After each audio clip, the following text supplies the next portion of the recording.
Hi, Servus, grüß euch und habe die Ehre. Es ist vorbei, Road to Berchtesgaden, Ostseeinsel, es war ein aufregender Herbst. Jetzt ist langsam die Zeit, draußen das Wetter wird beschissen. Ich bin leider immer noch erkältet, ich hoffe, man merkt es mir nicht so an.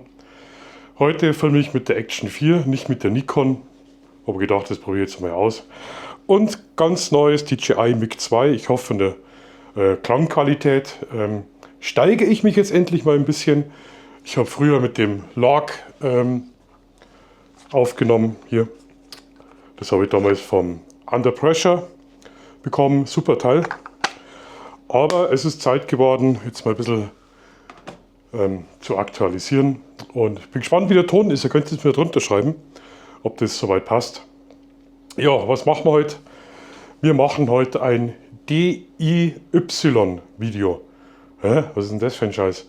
Do it yourself. Also es gibt ja auf YouTube so viel Tutorials und Lifehacks und so Schmarrn. Entschuldigung, blöder Husten. Wie gesagt, es gibt so viel Lifehacks und so weiter und ich habe da schon viel ausprobiert. Also super tolle Kochrezepte.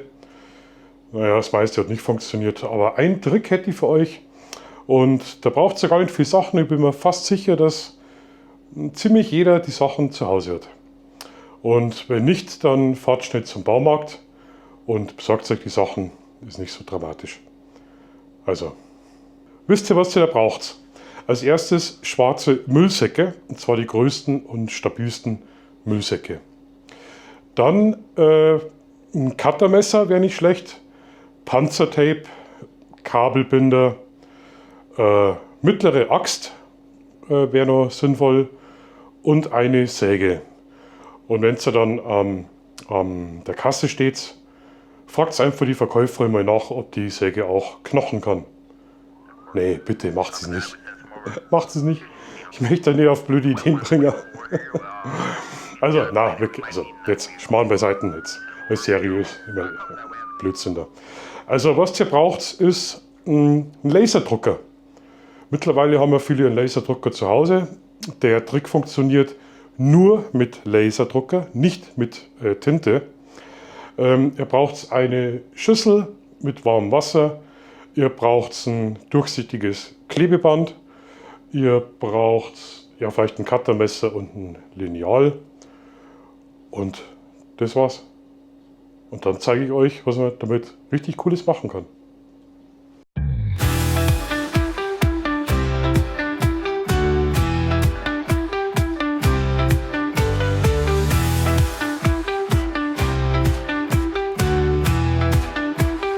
Bastel mit Markus.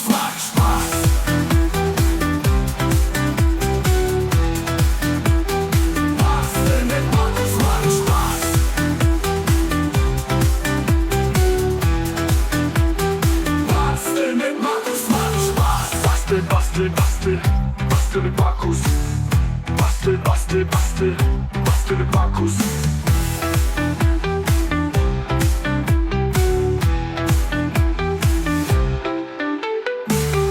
Basteln mit Markus macht Spaß.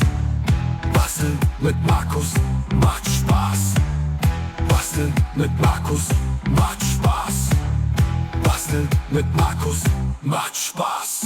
Bastel mit Markus. Bastel mit Markus. So, und da könnt ihr ganz schöne Sachen machen. Hier zum Beispiel.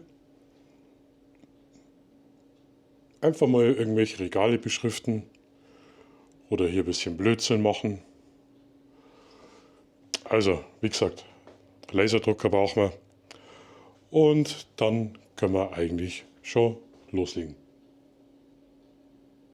Wir probieren einfach mal zwei Schriftzüge aus.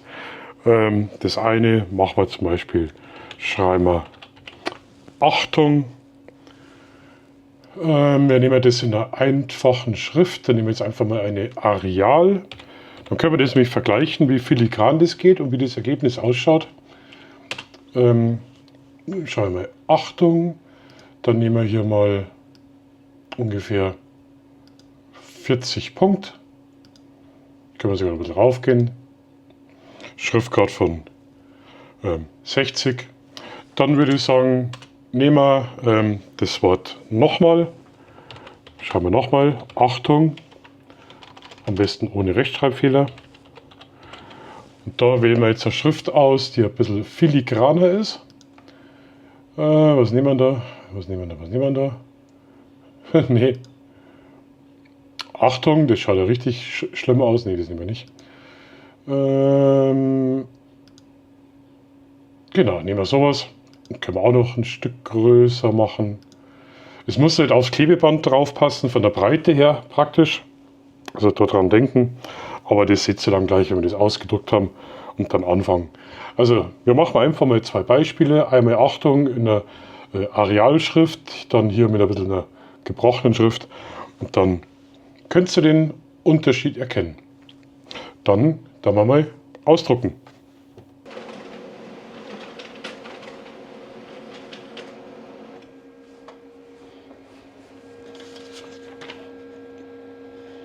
Perfekt. Also als erstes brauchen wir eine große Schere. Ah! Oh, scheiße. Das ist, glaube ich, jetzt schief gelaufen. Oh, da ist die Wand voll. So kann man ja. Oh, da ist Blut. Oh, da ist auch Blut. Ja. Das kommt davon, wenn man lustig sein will. Ja, geleck, wie schaut der nicht aus? Ach du Scheiße. So, also. Ach du Scheiße. Ja, die Dani hat mir Kunstblut geschenkt. Blutspray. Da könnt ihr ja vorstellen, dass ich wieder Blödsinn mache. Ich habe genau gewusst, dass das kein seriöses Video wird. Ich habe das wieder genau gewusst. Ach du Scheiße.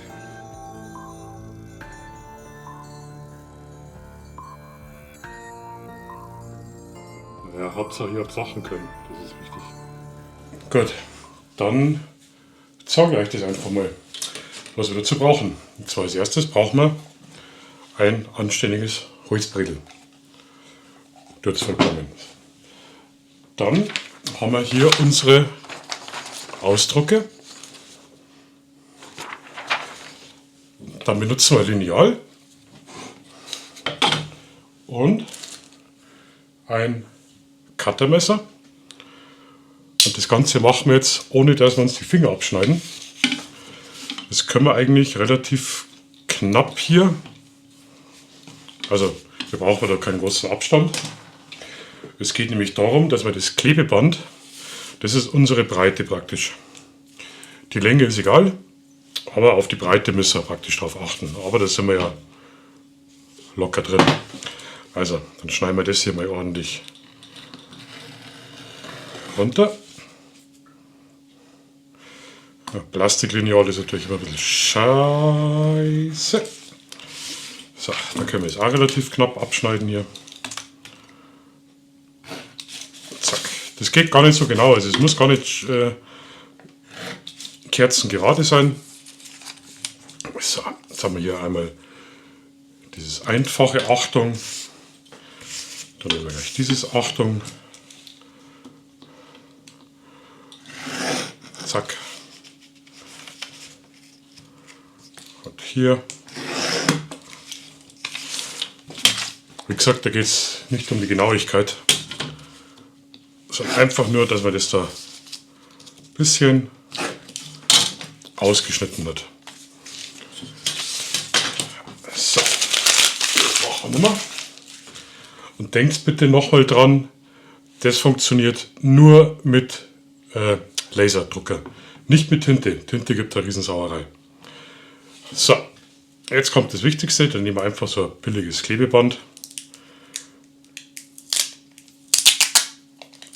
Ihr könnt natürlich auch teureres nehmen, also ich werde jetzt nächstes Mal ein teures kaufen und damit ausprobieren, ob das schöner wird.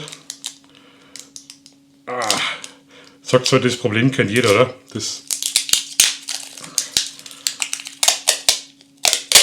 so. Das ist doch schon wieder voll für ein. So.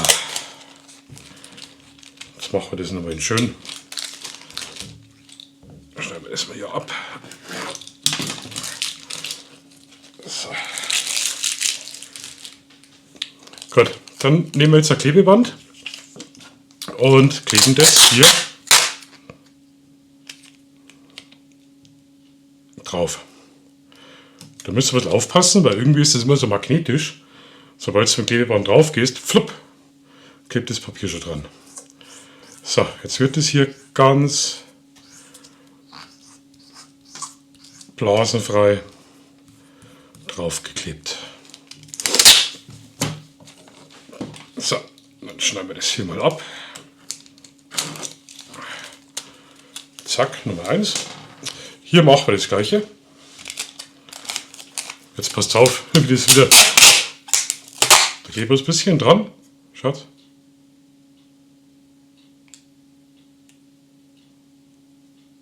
Naja, jetzt haben wir es nicht so schön gesehen. So, und schneiden das hier auch ab. Das Klebeband brauchen wir nicht mehr. Jetzt wollte ich zwar die Ecke hier noch umkleben, aber war jetzt zu langsam, schöner Scheiß. Gut. So, jetzt passt auf. Blasenfrei, gell? Jetzt gehen wir her, jetzt müssen wir ein bisschen ordentlicher arbeiten, weil genau so soll er dann unser Aufkleber werden.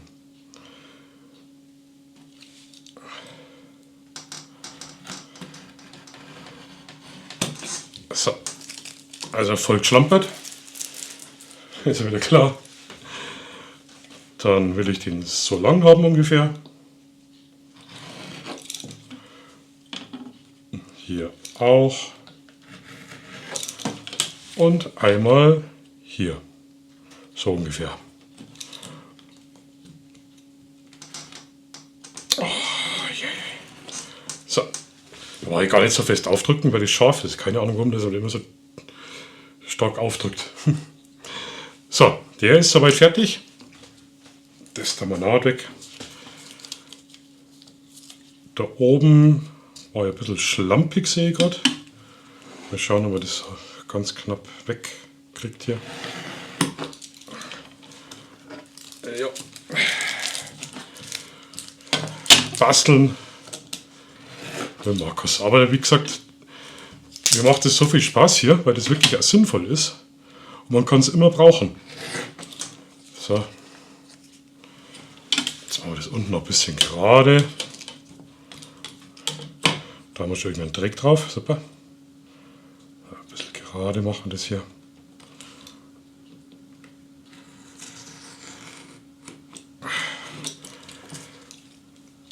So.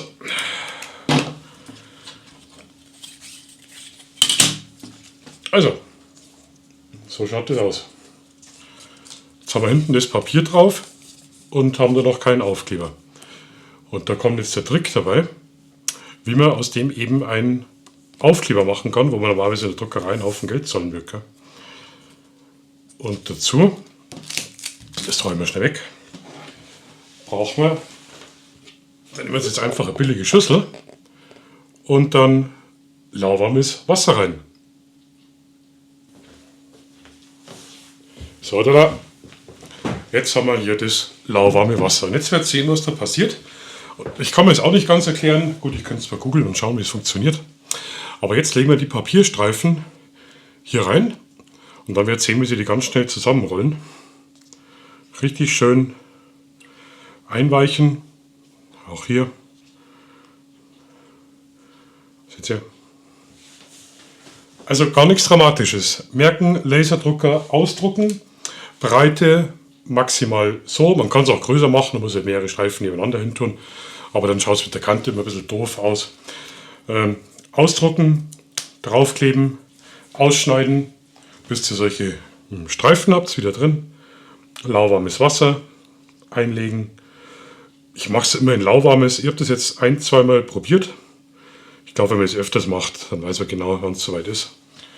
Und jetzt warten wir einfach 2-3 Minuten und dann wir die raus.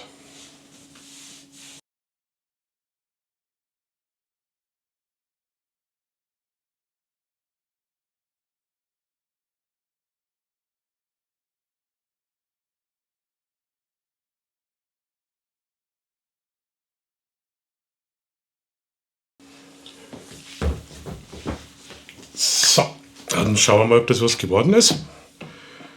Wir fassen das an und wenn wir das Papier löst sich dann eigentlich schon. Ja, ganz leicht, müssen wir noch ein bisschen drin lassen. Weil genau den Effekt, den wollen wir nämlich erzielen. Also ein bisschen braucht es noch. Wir können aber in der Zwischenzeit mal schauen. Ich habe nämlich da auch so ein buntes Panzertape. Und ich möchte mich nicht so einen durchsichtigen Aufkleber, sondern bei dem Achtung will ich ein schönes Orange haben. Und da habe ich so ein oranges Panzertape. Und da könnte man eigentlich in der Zwischenzeit schon mal ein Stück runterschneiden. Jetzt hole ich mein blödes Brettchen nochmal. Mein Brettchen, genau. Bredel heißt das, nicht Brettchen. So. Beim Panzertape ist es ein bisschen einfacher. Und schauen wir mal, wie lang das ungefähr ist. Ja, nehmen wir mal so viel einfach. Das kleben wir jetzt hier mal so ein bisschen daher. Und schneiden da mal. So. Das machen wir dann eh noch schön. Das tun wir dabei auf die Seite. So. Jetzt schauen wir mal, wie weit wir hier schon sind. Das legen wir auf die Seite. So, tunken, tunken, tunken. Dann würde ich sagen, machen wir als erstes vielleicht. Machen wir das gleich.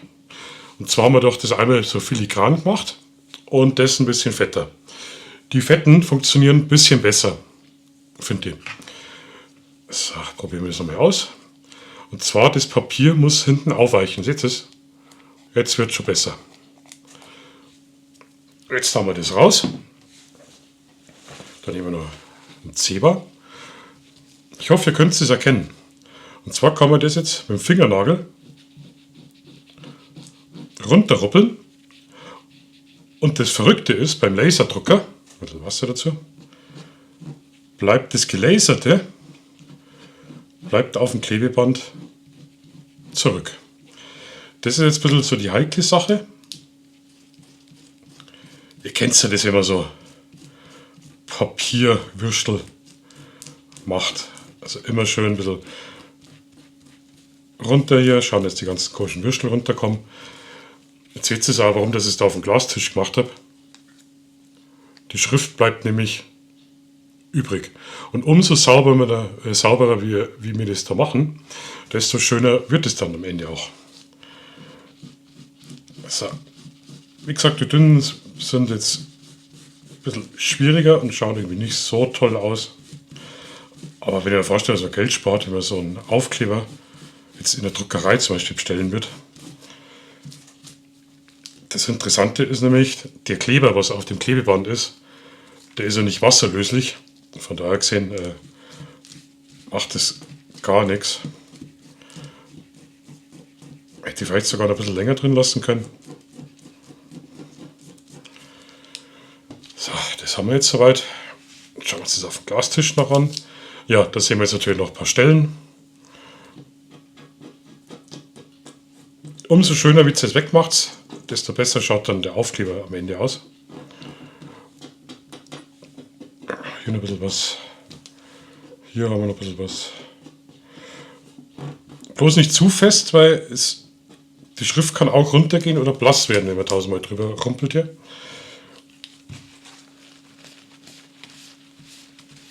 So. Dann haben wir hier noch ein bisschen was.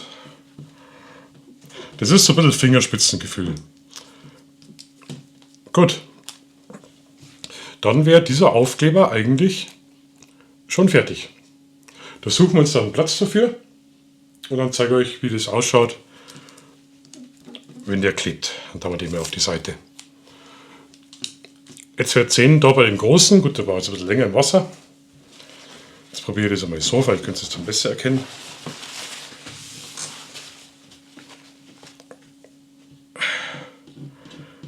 Das geht ein bisschen schöner und ich habe da auch nicht so viel Angst, dass ich da was von der Schrift jetzt verkratze. Also, das aufgelöste Papier einfach runterruppeln. Man spürt auch schon den Kleber drunter.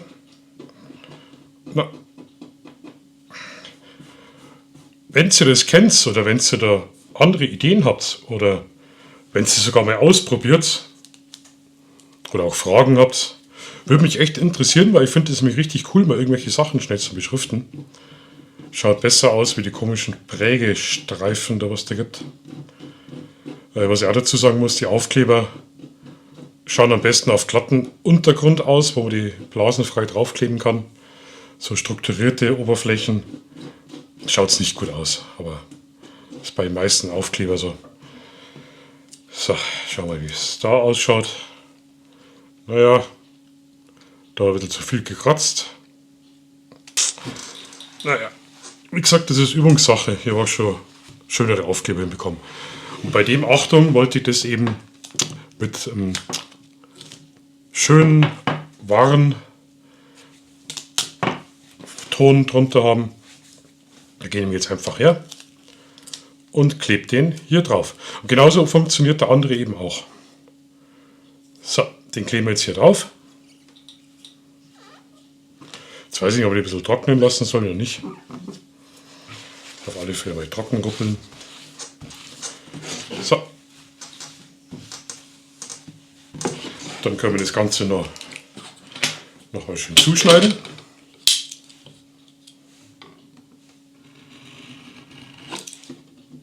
Einmal.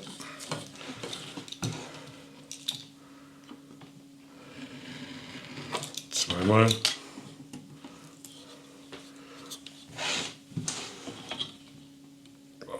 Hier noch schön runter. So, ein bisschen verrutscht, egal.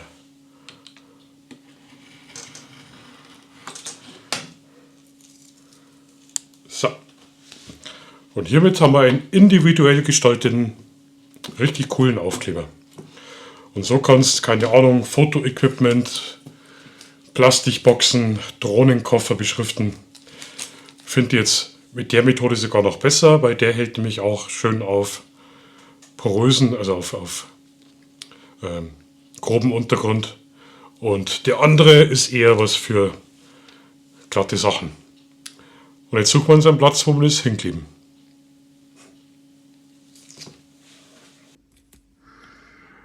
So, jetzt haben wir hier noch ein bisschen Platz. Da klebe ich jetzt einfach mal den Achtung-Aufkleber hin. Da müssen wir immer schauen, dass das ein bisschen blasenfrei ist. Ich mache das jetzt auch bloß mit einer Hand. Weil mir geht es einfach bloß darum, dass ihr den Effekt seht. Das Ganze kann man schon ein bisschen blasenfrei hinkleben. Ja. Und daneben kleben wir unser anderes Achtung hin.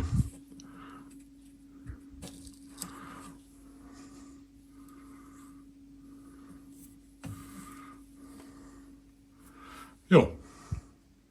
So, dann hoffe ich, das Video hat euch einigermaßen gut gefallen. Und probiert es mal aus. Wenn man es einmal gemacht hat, ist das total easy. Ich hoffe, es war mal ein sinnvolles Video, ein seriöses Video. Ne, es war nicht seriös. Und wenn ihr Lust habt, könnt ihr bei K&F vorbeischauen. Ich kriege dafür gar nichts. Ich finde das bloß genial, weil die Firma gefällt mir. Es gibt nämlich auch jetzt irgendwie so Geschenke, wenn man ab $100 irgendwas kauft, gibt es Reinigungssets dazu und sogar Filter gibt es dazu. Schaut einfach mal in die Beschreibung. Vielleicht ist da wirklich was dabei. Ihr müsst ja nichts kaufen. Wenn da irgendwas Neues kommt, teile ich euch das einfach gern mit, weil ich einfach die Preise super finde. In diesem Sinn wünsche ich euch viel Spaß beim Nachbasteln. Bitte nicht mit der Heckenschere, das kann ins Auge gehen. Und vielen Dank. Ciao, ciao. Und habe die Ehre.